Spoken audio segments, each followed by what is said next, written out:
o maior de todos os missionários, o Senhor Jesus Cristo. E aqui o profeta Isaías, na ação do Espírito Santo, 800 anos antes, creio eu, já pré-anunciava que ele viria e anunciaria as maravilhas do reino. E o Senhor, depois de ser tentado no deserto, entra no templo, toma o rolo de Isaías e ele diz: hoje se cumpriu toda a Escritura. Com o testemunho dele, o Evangelho chegou até nós. A autoridade do Senhor Jesus Cristo, além da sua deidade, além da comunhão que tinha com o Pai, era de alguém que sabia o propósito pelo qual tinha vindo para a terra. Ele dizia: eu sei da onde venho, eu sei da onde vim, e por saber de onde eu vim, eu sei para onde eu vou. E nós, ao longo da história da igreja, temos tido um fenômeno negativo, infelizmente, que o povo de Deus não sabe nem de onde veio, nem para onde vai. E por não saber de onde veio, para onde vai, vive perdido. Vive perdido. Então é simples, meu irmão. Por que não há autoridade na igreja? Por que não há autoridade nos discípulos de Jesus Cristo, aqueles que foram comissionados em Atos 1:8? Por quê? Porque a grande maioria de nós não sabe de onde veio. É uma história sem começo e sem fim. É uma história contada apenas pela metade.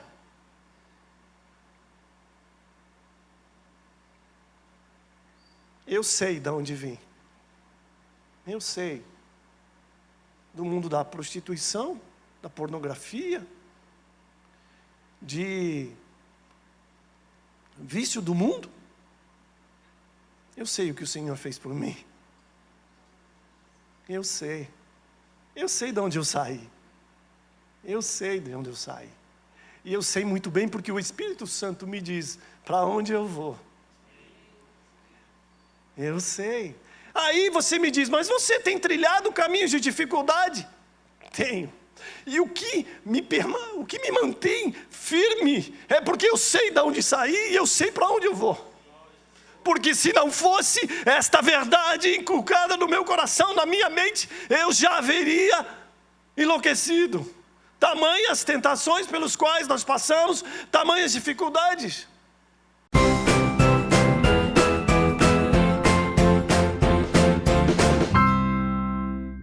Livro de Atos, capítulo 1, a partir do versículo 7. Diz assim as Escrituras: respondeu-lhes: não vos compete conhecer tempos ou épocas que o Pai reservou pela sua exclusiva autoridade, mas recebereis poder ao descer sobre vós o Espírito Santo, e sereis minhas testemunhas, tanto em Jerusalém, como em toda a Judeia e Samaria, e até os confins da terra. Muitas vezes ouvimos a palavra que todos aqueles que recebem o dom do Espírito Santo, o dom da salvação, automaticamente se torna uma testemunha de Jesus Cristo, uma testemunha desse Evangelho, uma testemunha das boas novas de Deus para toda a humanidade. Mas muitos dos que já ouviram e continuam, alguns ouvindo essa palavra, testemunhas, não conseguem entender a profundidade que sobre ela pesa. Ainda que na nossa cultura, a palavra testemunha é alguém que presencia algo, que presencia uma contenda, né? Mas no sentido da Bíblia, ela é muito mais profunda que isso. Ela é muito mais aplicável à nossa vida do que apenas referendar um ato que viu ou ouviu falar. No original, a palavra testemunha, ela é martus, de Marte. E aqui no grego, o que mais me chamou a atenção é esse trechinho que fala assim: aqueles que por seu exemplo provaram a força e genuidade da sua fé em Cristo. Aqueles que por seu exemplo provaram a força e genuidade da sua fé em Cristo, por sofrer morte violenta. Então, na cultura vigente, quando foi escrito esse texto, o que vinha à mente dos leitores era que um testemunha do Evangelho de Jesus Cristo, da obra de Cristo, era aquele que havia sobre ele uma sentença de morte. Porque é certo que a perseguição viria sobre ele. Não é como hoje, abertamente nesse país, nessa cidade, nós podemos declarar que somos filhos de Deus, que somos servos de Jesus Cristo. Um exemplo vivo que prova a força e a genuidade de que nós podemos testemunhar do Evangelho de Jesus Cristo. Dizem algumas pessoas que visitaram o Coliseu, dizem que os guias turísticos falam que há escrituras, que há escritos nas pedras de famílias inteiras, de pessoas que estavam prestes a serem devoradas pelos animais, pelos leões, dando palavras de estímulo para aqueles que vinham atrás. Então, quando alguém andava sobre a terra dizendo, naquela época, que era um discípulo de Jesus Cristo, as pessoas sabiam que se tratava. E sobre eles pesava a autoridade, sobre eles tinham essa autoridade de verdadeiramente serem discípulos do Senhor Jesus Cristo. Em Isaías 61, Deus, pela boca do profeta, ele traz uma palavra muito interessante, que eu gostaria de compartilhar com vocês. Diz assim: o Espírito do Senhor Deus está sobre mim, porque o Senhor me ungiu para pregar boas novas aos quebrantados, e enviou-me a curar os quebrantados de coração, a proclamar libertação aos cativos, e a pôr em liberdade os algemados, a apregoar o ano aceitável do Senhor e o dia da vingança do nosso Deus, a consolar todos os que choram, e a pôr sobre os que em Sião estão de luto uma coroa em vez de cinzas, óleo de alegria em vez de pranto, vestes de louvor e em vez de espírito angustiado, a fim de que se chamem carvalhos de justiça, plantados pelo Senhor para a sua glória.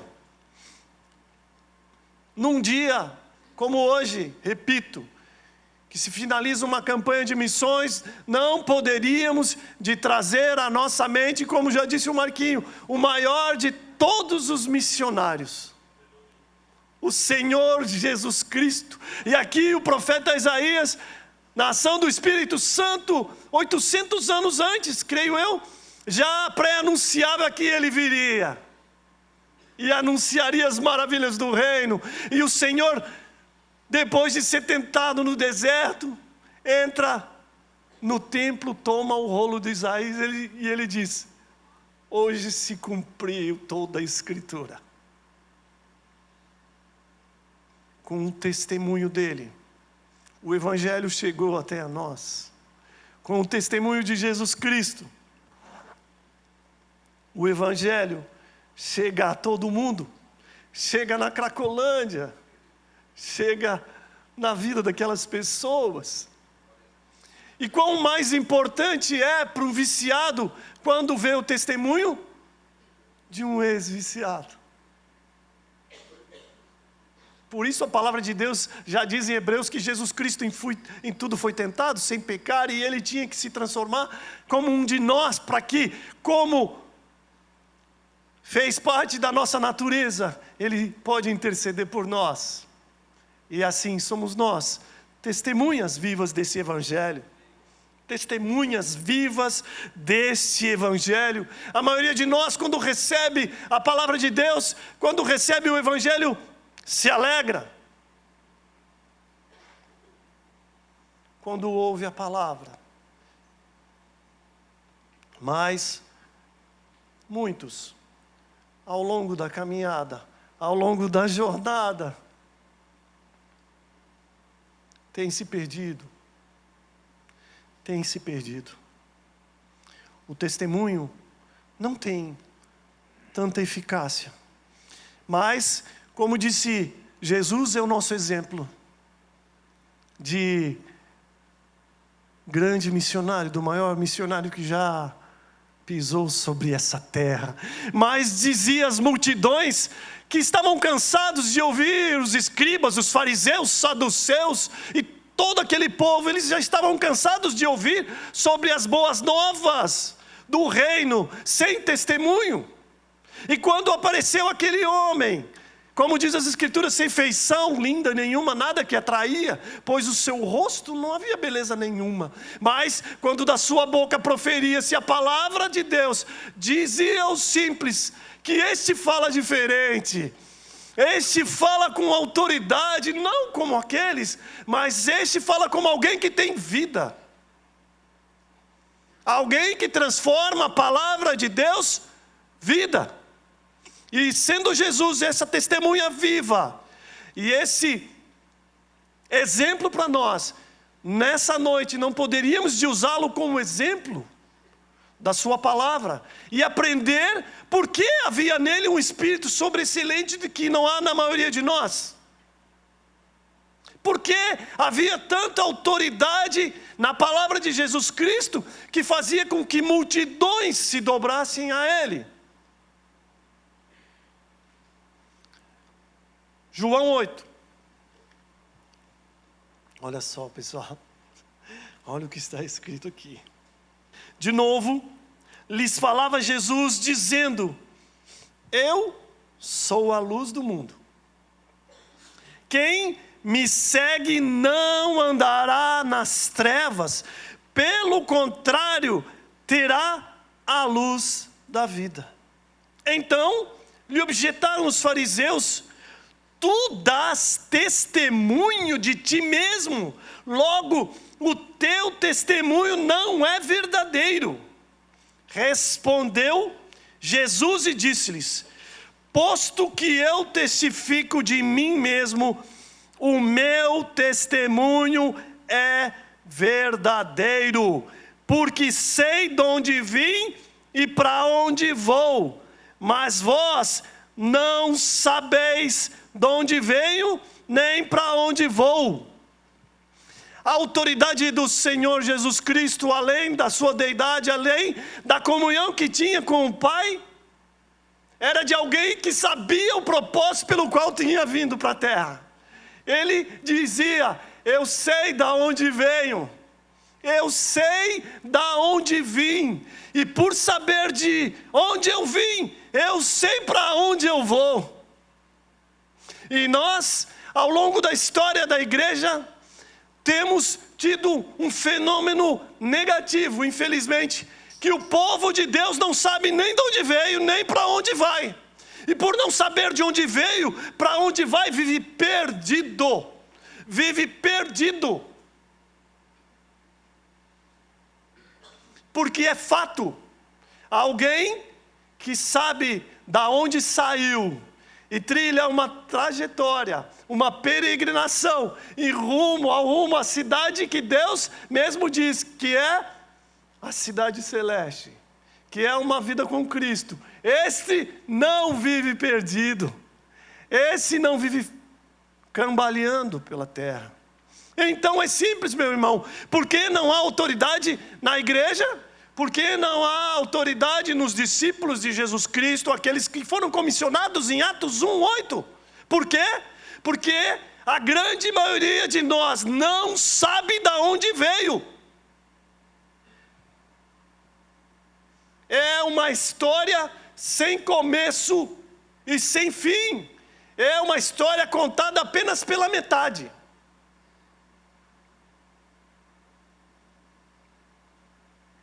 Eu sei de onde vim. Eu sei do mundo da prostituição, da pornografia, de vício do mundo. Eu sei o que o Senhor fez por mim. Eu sei de onde eu saí. Eu sei de onde eu saí. E eu sei muito bem porque o Espírito Santo me diz para onde eu vou. Eu sei. Aí você me diz, mas você tem trilhado caminhos de dificuldade? Tenho. E o que me mantém firme é porque eu sei de onde saí e eu sei para onde eu vou. Porque se não fosse esta verdade inculcada no meu coração, na minha mente, eu já haveria enlouquecido. Tamanhas tentações pelos quais nós passamos, tamanhas dificuldades. Não tenho sido entregue às feras, aos leões, mas nós temos sido entregues à morte todos os dias. A palavra de Deus diz que o Satanás, que o nosso inimigo anda ao nosso derredor para devorar. Se você, meu irmão, pegou a história de Cristo pela metade, volte e comece pelo começo. Volte, pois a sua jornada nessa terra, como peregrino, será mais fortalecida. E eu digo que a tua casa será construída sobre a rocha. E ainda que venha contendas, ainda que venha perseguições, permanecerás, diz a palavra do Senhor. E o teu testemunho será verdadeiro. E as pessoas vão dizer, sim, ele testifica de algo que vive e algo que conhece. Por quê? Porque nós sabemos de onde viemos. Porque nós conhecemos o propósito da vinda de nosso Senhor e Salvador Jesus Cristo. Não viva perdido sobre esta terra, meu irmão. Não viva perdido, como diz um ditado aqui da nossa terra, mais perdido que cachorro em dia de mudança. Pois é assim a vida de muitos cristãos. É assim, vem alguém falando sobre Cristo, correm para lá, correm para cá, esquecem que o testemunho vivo é de Jesus Cristo, pautando as suas vidas em homens falhos, enquanto o Senhor revela a sua palavra diariamente, todo santo dia. E nós buscamos em homens servos de Deus, mas que não te dão a vida eterna. Quem te dá a vida eterna é o Senhor Jesus Cristo. Larga de firmar os teus passos em homens. Não seja o nosso pastor, que é um discípulo, um servo de Cristo. Não seja Paul Walsh, não seja esses grandes homens da história primitiva, da história da igreja. Seja o Senhor Jesus Cristo, porque Ele nos ensina de onde viemos e para onde iremos. Com toda a autoridade que lhe foi dada pelo Pai. E Ele diante dos homens, Ele disse, eu tenho autoridade sim, pois sou uma testemunha viva. Pois quem me dá o testemunho é o meu Pai. E na lei de vocês está escrito que 2 quando dão testemunhos, é validade do testemunho da pessoa. Pois eu, Jesus Cristo, testifico, e as obras que eu faço testificam de mim. Mas nós, buscando na história de homens e não de Jesus Cristo, temos andado perdidos. Temos andado perdidos, desorientados, firmando o nosso conhecimento em histórias de homens.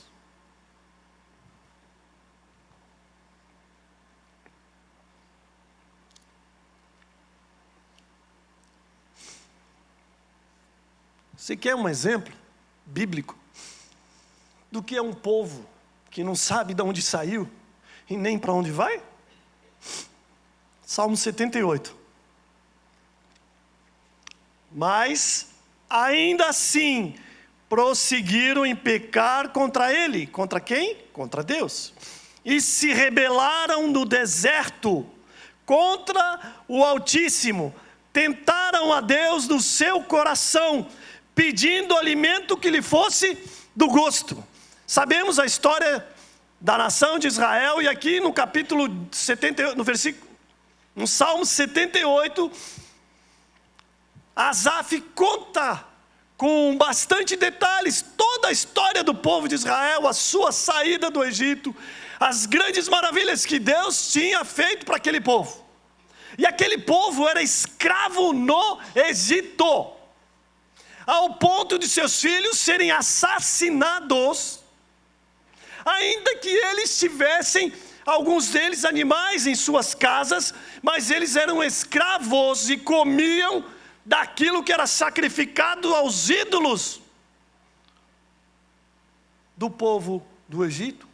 Com certeza, muitos desses comiam resto.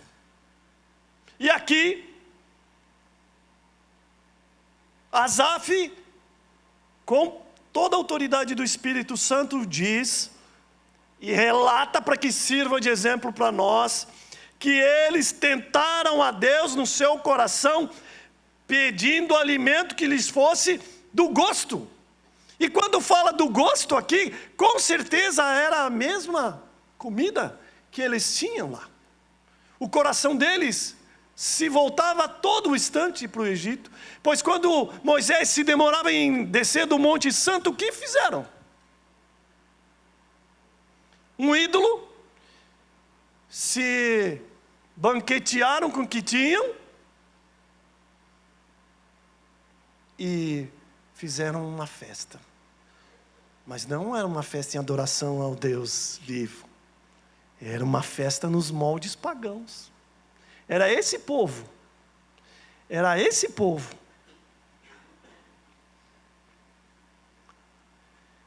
Setenta e 78:1. Escutai, povo meu, a minha lei. Prestai ouvidos às palavras da minha boca. Abrirei os lábios em parábolas e publicarei enigmas dos tempos antigos. O que ouvimos e aprendemos. De onde viemos. O que nos contaram nossos pais. Não encobriremos aos nossos filhos. Contaremos à vindoura geração os louvores do Senhor e o seu poder, e as maravilhas que Ele fez. Ele estabeleceu um testemunho em Jacó, instituiu uma lei em Israel, e ordenou a nossos pais que os transmitissem a seus filhos, a fim que a nova geração conhecesse ao Senhor.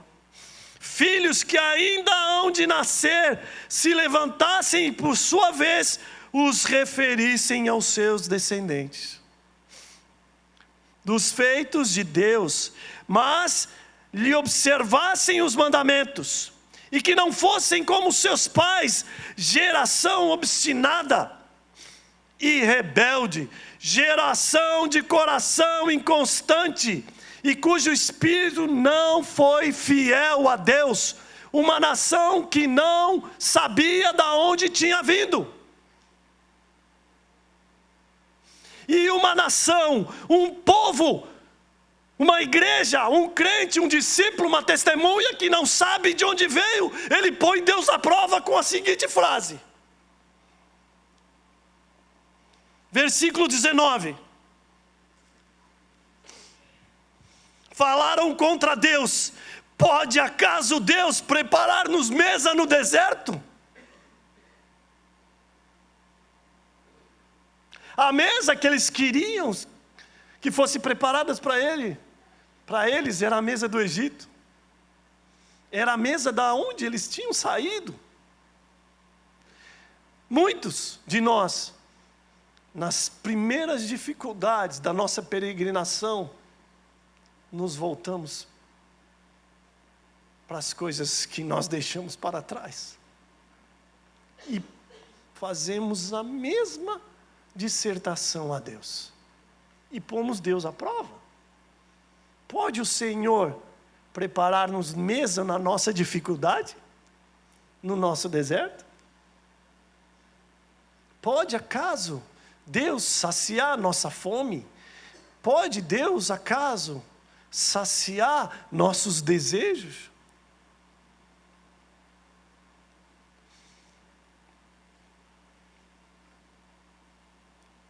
E eles ainda dizem, 20, com efeito, feriu ele a rocha, e dela manaram águas, transbordaram caudais. Pode ele dar-nos pão também? Ou fornecer carne para o seu povo?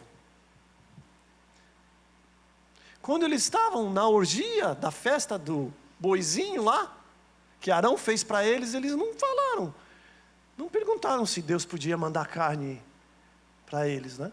Eles tinham. Por que aqui eles perguntaram? E o Senhor, sabendo que aquele tempo para aquele povo era um tempo de aprimoramento, por sua infinita misericórdia, o texto mais para frente fala que Deus deu o pão do céu. Aves, codornizes, encheram o arraial deles e eles puderam comer. E se fartaram. 21. Ouvindo isto, o Senhor ficou indignado. Acendeu-se o fogo contra Jacó e também se levantou o seu furor contra Israel, porque não creram em Deus, nem confiaram na sua salvação.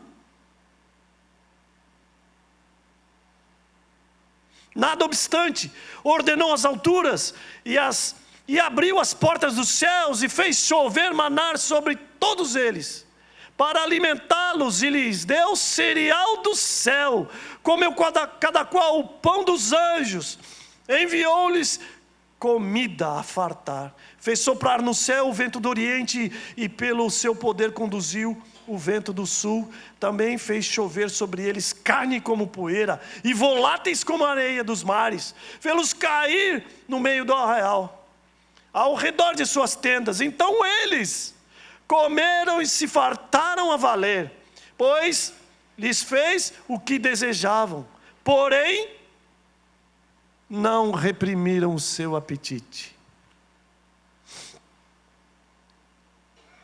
Não reprimiram o seu apetite. Se você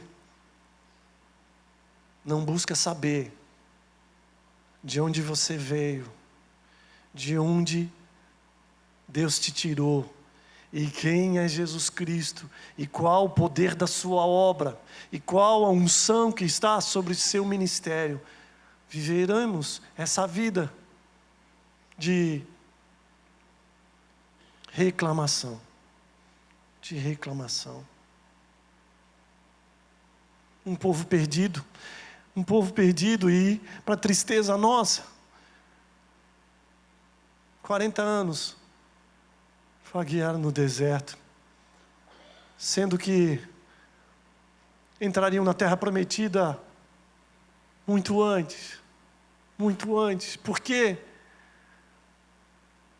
não passava pela cabeça deles de onde eles tinham saído. E para onde Deus havia prometido que eles chegariam. E diz a palavra de Deus que na noite escura, Jesus era a nuvem que os acompanhava e que os alumiava. Jesus, quando responde aos fariseus sobre o testemunho, ele diz: eu sou a luz do mundo. Aquele que anda sobre esta terra não vai ficar perdido. E se havia frio à noite, uma coluna de fogo os aquecia. Mas se esqueceram. E o seu coração voltou para o Egito. Porque não havia neles um reconhecimento de onde saíram. Em dia de cerração, quando nós vamos para o mar, os pescadores, é um dos dias que nós mais nos vemos em apuro. Porque literalmente estamos perdidos. Estamos perdidos. E bendito o GPS. Bendito o GPS. Mas ele sabe de onde ele saiu. Aí a gente vira e ele mostra para a gente o lugar que a gente quer chegar. É só clicar. Temos aqui, na palavra de Deus, um estímulo, um ensino, para não andarmos perdidos, para não andarmos desorientados. 1 Pedro 3. No meio desta geração onde o Evangelho tem sido anunciado de várias formas,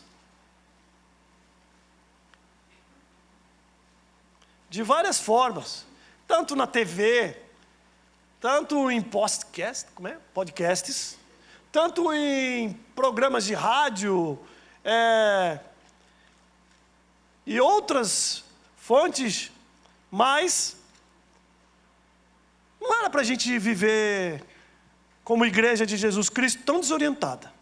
Mas Pedro, quando instrui os seus ouvintes, quando escreve a carta de 1 Pedro, ele traz uma observação que eu gostaria que vocês guardassem no coração de vocês, pois me saltou aos olhos quando eu li esse texto.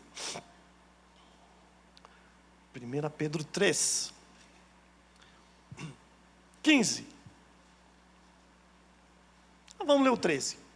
Vamos lá. Ora, quem é que vos há de maltratar se fordes zelosos no que é bom? Mas ainda que venhais a sofrer por causa da justiça, felizes, bem-aventurados sois. Não vos amedronteis, portanto, com as suas ameaças, nem fiqueis alarmados. Antes, santificai a Cristo como Senhor em vosso coração, estando sempre preparados para responder àquele que vos pedir a razão da esperança que há em vós. Qual é o testemunho que há em nós? Qual a razão da nossa esperança? Se alguém perguntar para você, por que você é cristão? Por que você é um discípulo de Jesus? Por que você é um missionário? Se você não conhecer o princípio do Evangelho, toda a ação de Deus ao longo da história do povo de Deus, acaso teremos autoridade para explicarmos para as pessoas que nos perguntarem a razão da nossa fé? Será apenas uma resposta flutuante, sem relativa, como é os dias atuais? Tudo é relativo, não há nada objetivo na sociedade. Mas Pedro aqui diz assim: quando vos pedirem a razão da vossa fé. E aí eu fui estudar, razão é testemunho. E a palavra no grego é logos. Então ele diz: quando pedirem o testemunho da esperança que há em vós, respondam com mansidão. Mas há que eu ia falar uma redundância, há que haver. É necessário que haja um conhecimento desse logos. E quando a igreja primitiva estava perdida, meus irmãos, porque nós idolatramos a igreja mais do que o Cristo da igreja. A igreja primitiva era cheia de falhas, não se enganem. Não se enganem. Quando a igreja estava toda avacalhada, sai um homem do meio das pedreiras da ilha de Patmos e escreve o evangelho da reconciliação, porque havia se perdido aquilo que ele anunciava, e ele diz: o logos de Deus, o testemunho de Deus esteve entre nós. Eu toquei no logos de Deus, eu toquei na razão de Deus, na razão da minha esperança, na razão porque eu não ando perdido sobre a terra. O logos de Deus esteve no meio de nós, o testemunho de Deus vivo viveu entre nós. Por isso a minha história não é sem pé, sem cabeça. É o que Pedro estava falando para eles, que a razão da esperança de Israel e a nossa esperança tabernaculou-se. Não vivemos mais perdidos, se sabemos de onde viemos. E eu não estou falando aqui para ninguém fazer faculdade de teologia.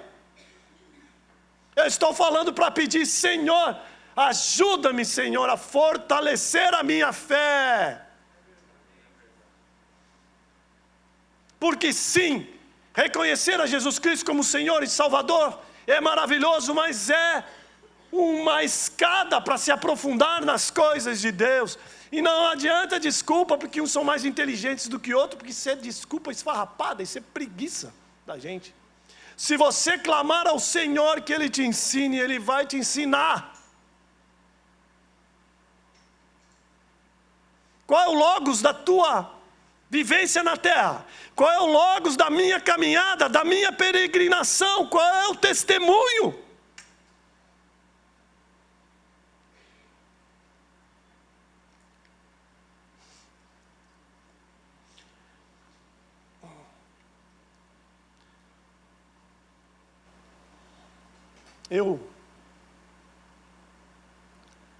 Quando falo do Evangelho para as pessoas, às vezes eu até exagero de tanta honestidade, mas eu digo que na minha casa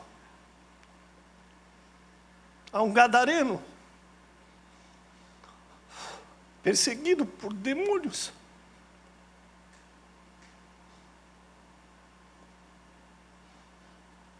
Acuado,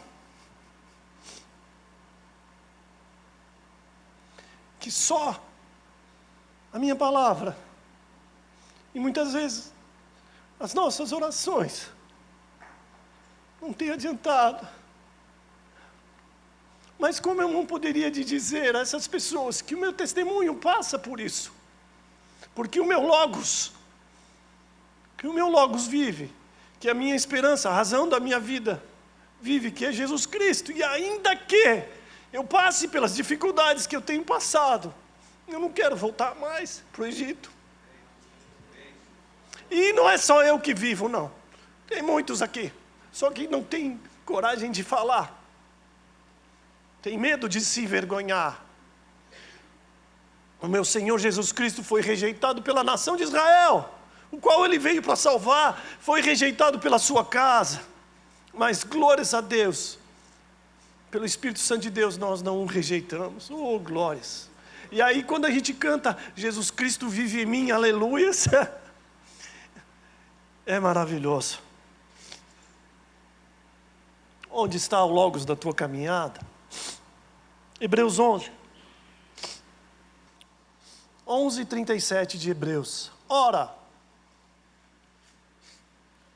foram apedrejados, provados, cerrados pelo meio, mortos ao fio da espada, andaram peregrinos, vestidos de peles de ovelhas e de cabras, necessitados, afligidos, maltratados, homens dos quais o mundo não era digno. Como o mundo não pode ser digno de alguém que não tem beleza nenhuma, que não há neles valor do mundo nenhum? Mas o Senhor diz que há. Eles eram errantes, andavam pelos desertos, pelos montes, pelas covas, pelos antros da terra. Ora, todos estes, 39, que obtiveram bom o quê? Por sua fé, não a obtiveram, contudo, a concretização da promessa. E o que é maravilhoso nesse texto, no 40, porque diz assim: por haver Deus provido coisa superior ao nosso respeito. Os heróis da fé morreram sem tomar posse da herança que Deus tinha oferecido a eles pelos seus testemunhos. Eles não receberam, porque para que eles, sem nós, não fossem aperfeiçoados. Nós, testemunhas vivas do Evangelho. Testemunhas vivas do Evangelho. Não ande perdido, meu irmão. Peça orientação a Deus. Peça orientação a Deus, que Ele vai dar fortalecimento para a tua jornada, para a tua caminhada. Em meio às dificuldades, em meio às alegrias, em meio ao choro, em meio às risadas, mas Ele é fiel. Ele é fiel. E eu tenho que pregar o que está escrito aqui. Ele é fiel. Mas a autoridade do missionário, de todos os missionários, dito pela sua própria boca, estava no conhecimento da sua vinda para a terra, do seu ministério, do seu comissionamento. Eu sei de onde vim e eu sei para onde vou. Ele tinha autoridade para que ele mesmo fizesse do deserto uma mesa de bons alimentos, mas não, sabia muito bem do que lhe aguardava. E ele, como um testemunho vivo, fala até hoje para nós. Amém? Se não for para te servir, deixa